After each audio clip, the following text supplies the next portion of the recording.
Good evening students. Bansal classes Rourkela में आप सभी का स्वागत है। हम लोगों ने ह्यूमन रिप्रोडक्शन चैप्टर स्टार्ट कर दिया, पढ़ रहे हैं। आज उसमें हम नेक्स्ट टॉपिक है मेंस्ट्रुएशन साइकिल पढ़ेंगे। साथ ही साथ फर्टिलाइजेशन का ब्रीफ देखेंगे, ठीक है ना। और उसके बाद में क्लास के एंड में ख़त्म होने के बाद आपको कुछ क्वेश्चन दूंगा, वो आपको क्लास में करना है। तो आज हम लोग पढ़ेंगे मेंस्ट्रुएशन साइकिल। ये पूरा एक फ्लो चार्ट के फॉर्म में बना हुआ है आपका नोट्स, ये मैं आपको शेयर कर दूंगा। तो मेंस्ट्रुएशन साइकिल में होता क्या है, सबसे पहले देखेंगे। इसके अंदर 3 फेज़ होते हैं।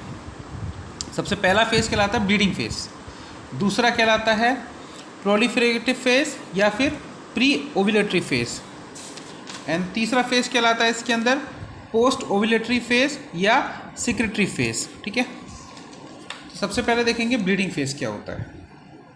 ब्लीडिंग फेज़ में क्या होता है, मेंस्ट्रुएशन साइकिल के फर्स्ट 4 to 5 डेज क्या होता है, ब्लीडिंग होता है। क्यों? उसके बाद क्या होगा, लेयर ऑफ एंडोमेट्रियम क्या हो जाती है, शेड हो जाती है, हल्की पड़ जाती है, टूट जाती है।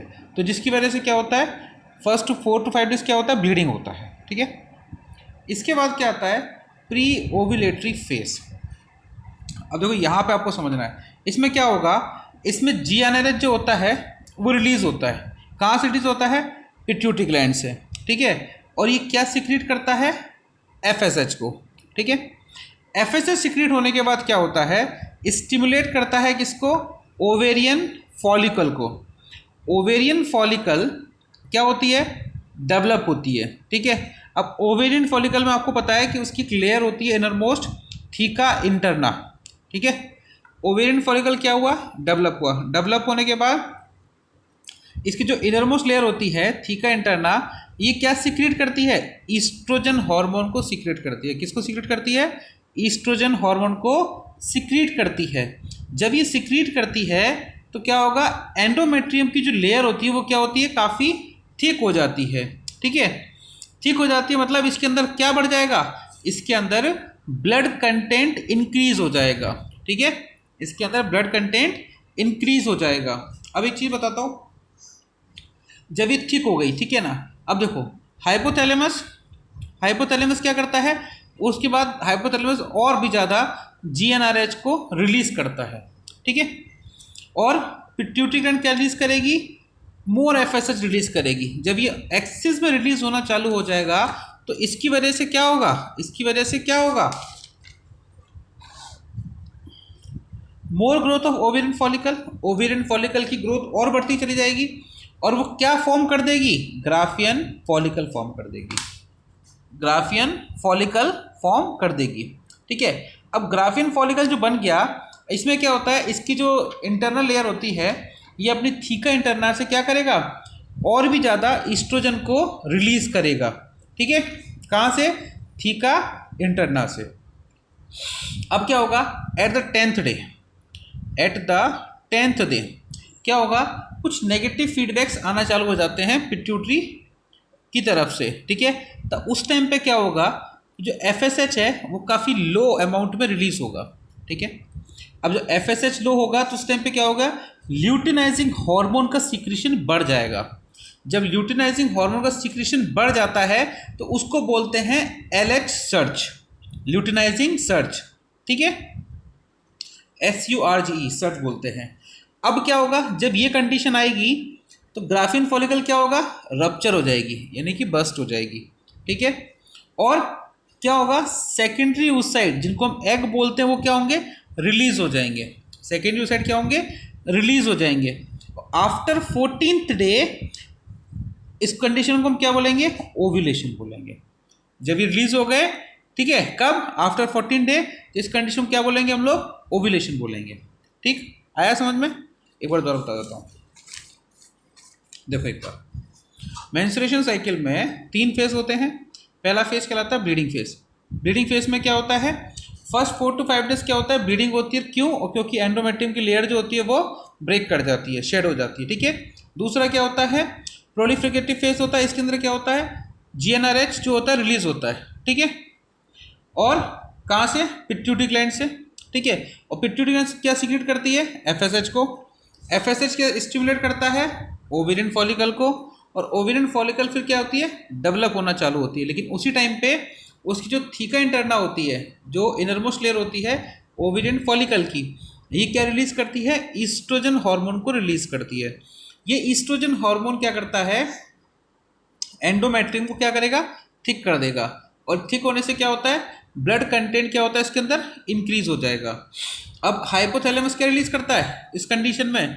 मोर जीएनआरएच को रिलीज करेगा, और पिट्यूटरी भी मोर एफएसएच को रिलीज करेगी। तो जब ये दोनों का अमाउंट बहुत ज़्यादा रिलीज होना चालू हो जाएगा तो उस कंडीशन में क्या होगा? उस कंडीशन में मोर ग्रोथ ऑफ ओवेरियन फॉलिकल होना चालू हो जाएगा, ओवेरियन फॉलिकल की ग्रोथ बढ़ जाएगी, और उसके बाद वो क्या फॉर्म कर लेगा? ग्राफियन फॉलिकल का फॉर्मेशन कर देगा। इसके बाद ग्राफियन फॉलिकल अपनी थीका इंटरना से क्या रिलीज करेगी? ईस्ट्रोजन को रिलीज करेगी। और अब जो 10th डे आ जाएगा, 10th डे पे क्या होता है? यहाँ पे कुछ नेगेटिव फीडबैक मिलेगा, ठीक है, पिट्यूटरी की तरफ से। तो उस टाइम पे एफएसएच जो है वो काफ़ी लो हो रिलीज होगा, और ल्यूटिनाइजिंग हार्मोन का सिक्रीशन बढ़ जाएगा। तो इस कंडीशन को बोलेंगे LH surge, luteinizing hormone surge condition. अब ये कंडीशन जब आ जाएगी, जब एफएसएच का सिक्रीशन लो, एलएच का सिक्रीशन ज़्यादा, इस कंडीशन में क्या होगा? ग्राफियन फॉलिकल क्या होगी? रप्चर हो जाएगी, और रप्चर होने के बाद सेकेंडरी oocyte यानी कि एक्स क्या होंगे? रिलीज हो जाएंगे। आफ्टर द 14 डेज ये कंडीशन कहलाएगी ओव्यूलेशन की, ठीक है। एक सिंपल मैनर हो गया। अब इसके बाद क्या होगा? पोस्ट ओव्यूलेटरी या सेक्रेटरी फेज क्या होता है, अब देखेंगे इसको। आफ्टर द ओव्यूलेशन, ठीक है, ग्राफिन फॉलिकल रप्चर हो गई। अब ये किस में कन्वर्ट हो जाएगी? कॉर्पस ल्यूटियम में कन्वर्ट हो जाएगी, कॉर्पस ल्यूटियम में कन्वर्ट हो जाएगी, ठीक है ना। अब देखो क्या होगा। उसके बाद जो ग्रैनुलोसा लेयर होती है, ठीक है, ये क्या होगी?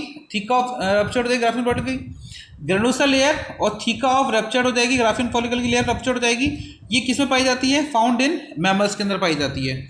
अब ये जो कंटेंट होती है येलो, ये येलो कलर की होती है, क्यों? क्योंकि इसके अंदर ल्यूटिन या कैरोटीन पिगमेंट प्रेजेंट होते हैं, जिसकी वजह से ये येलो दिखती है, ठीक है। अब यहाँ पे दो कंडीशन आएंगी। एक कंडीशन क्या आएगी?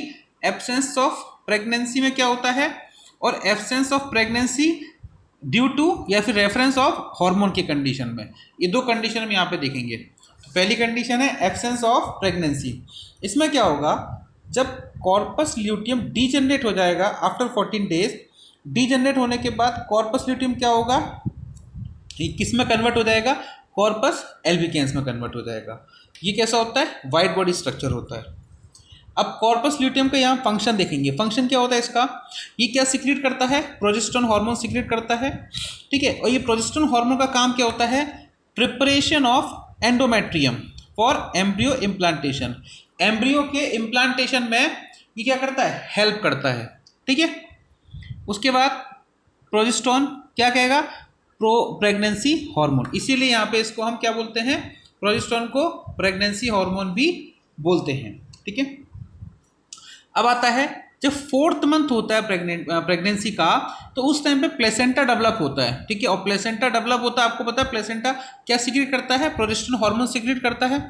प्लेसेंटा का और फंक्शन क्या होता है? न्यूट्रिशन प्रोवाइड करना।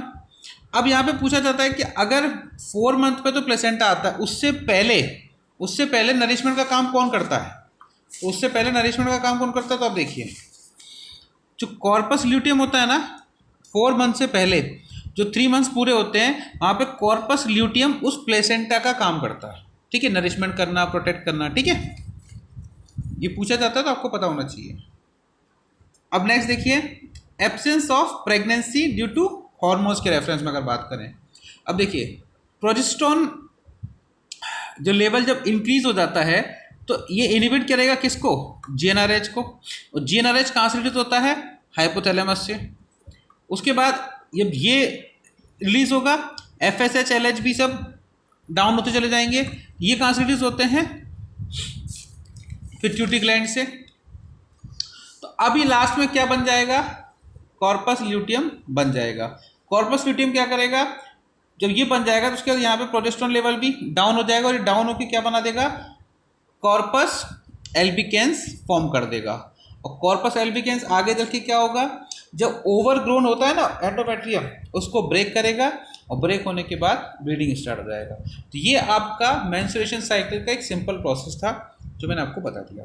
ठीक है, इसमें इससे ज़्यादा आपको नहीं पढ़ना है, इतना ही पढ़ना है, जो सारा क्वेश्चन आपको मिल जाएगा। अब देखो, ये बहुत अच्छा नोट्स मैंने आपके लिए बनाया है, इसको आप अच्छे से पढ़ सकते हैं। अब मैं इसके बाद स्टार्ट करूँगा फर्टिलाइजेशन। फर्टिलाइजेशन में आज बेसिक स्ट्रक्चर बताता हूँ फर्टिलाइजेशन का क्या होता है। देखो भाई, फर्टिलाइजेशन क्या होता है, यूनियन ऑफ स्पर्मेटोजोआ एंड ओवा, यानी कि मेल गैमीट और फीमेल गैमीट के फ्यूजन जब होता है उसको बोलते हैं फर्टिलाइजेशन। ठीक है, अब इसमें क्या होगा कि जब वन स्पर्मेटोजोआ डिपॉजिट होता है वेजाइना के अंदर, ठीक है, और स्पर्मेटोजोआ मूव करता है यूट्रस में, यूट्रस से ओविडक्ट में, ओविडक्ट में जाने के बाद क्या करता है, इसका कैपिटेशन होता है। कैपिटेशन मतलब क्या होता है, ओवा को पेनिट्रेट करने की कैपेसिटी बढ़ती है। ठीक है ना।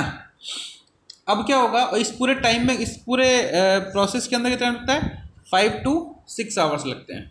ठीक है, अब देखो बिफोर फ्यूजन क्या होता है, एग और स्पर्मेटोजोआ, जो स्पर्मेटोजोआ होता है ये पेनिट्रेट करता है फ्यू बैरियर्स को, मतलब जो एग के चारों लेयर प्रेजेंट होती है ना, तो जो स्पर्मेटोजोआ फ्यूज होने से पहले उस एग के चारों जितनी भी लेयर्स होती हैं, जोना पेल्विसा वगैरह, उन सभी लेयर्स को क्या करता है, उन लेयर्स को ब्रेक करता है। ठीक है ना। अब ये ब्रेक कैसे करता है, देखो स्पर्म के पास ना स्पर्म लाइसिन एंजाइम प्रेजेंट होता है। ठीक है, इसके पास कई सारे ये हाइलोरोसिनॉइड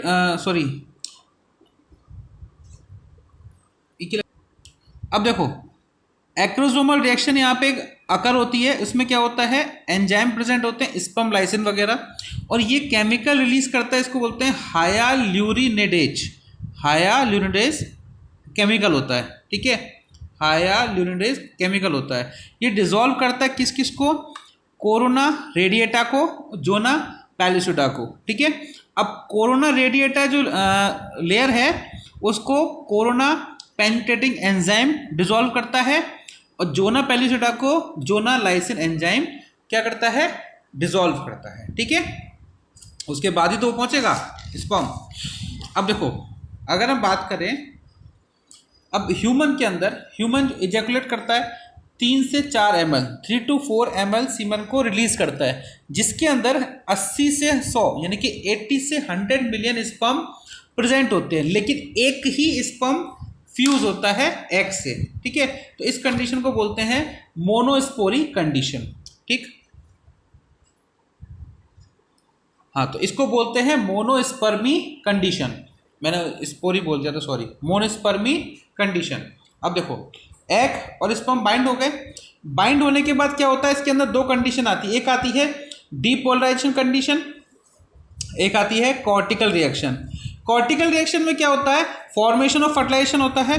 ठीक है, ये क्या करते हैं, मेम्ब्रेन, इसके अंदर कई सारे, ये होता क्या है कॉर्टिकल रिएक्शन के अंदर, कि जब ये एग और स्पर्म फ्यूज होते हैं ना, तो उनके चारों ओर ना एक लेयर फॉर्म हो जाती है। ठीक है, वो लेयर इसलिए फॉर्म होती है जिससे कि जो और भी स्पर्म है वो अंदर एंट्री ना कर सकें।